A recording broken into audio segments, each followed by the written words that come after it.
Super jelly வீட்லேயே எப்படி செய்யலான்னு பார்க்கலாங்க. ஃபஸ்ட்டு வந்து வாட்டர் மெலன் வந்து நான் கட் பண்ணிவிட்டு மிக்சியில் போட்டு ஜூஸாக அரைச்சிட்டேன். அதை அரைச்சிட்டு வந்து நான் ஃபில்ட்ரு பண்ணிட்டேங்க நல்லா. இந்த வந்து அகர் அகர் பேக்கெட் வாங்கியிருக்கேன் ஒன்று. அது வந்து 30 ருபீஸ் தாங்க.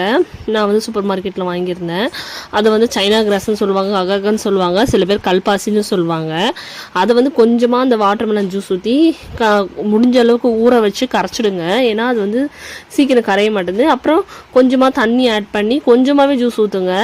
அப்புறம் இருக்கிற ஜூஸ் மொத்தமாக ஊற்றி இதுமாரி ஒரு இந்த பிளாஸ்டிக் பாக்ஸில் ஊற்றி நீங்கள் வச்சிட்டிங்கன்னா ஃப்ரீசரில் வச்சுன்னா சீக்கிரம் செட் ஆகிடுது 2 ஹவர்ஸில்.